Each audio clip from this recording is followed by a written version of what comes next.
Tell me about the time you peed in that car.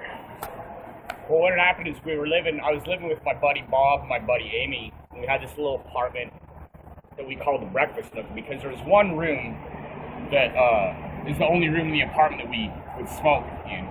We lived on the third floor. So to go outside, we're too drunk to walk all the way down the stairs, go outside and smoke, so it's like we could just blow the smoke out the window in just this one room. So we'd all kind of lean out the window and smoke together, you know, instead of smoking in the house. And one day this dude comes out, sweet rogue idiot, and we're just smoking our cigarettes, and he looks up at us. He's like, "What the fuck you guys fucking staring at?" We're like, "Well, looks like you, because you're the only guy out here, you know." And he's like, "Fuck you, fuckers," and started getting crazy with us. And I'm all, "Hey, fuck you." He's like, "Fuck you." I'm all, "No, fuck you. Fuck you, you fucking fuck." And he's like, "Well, why don't you fucking come down here?" I'm all, "Okay, I think I will."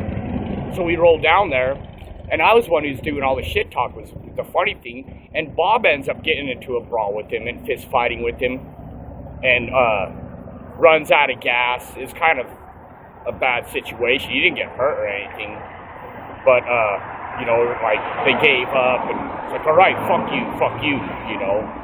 Next day we go out, and the dude's like, we're smoking our cigarettes out the window, and he's out there, and he's just mad dogging us again.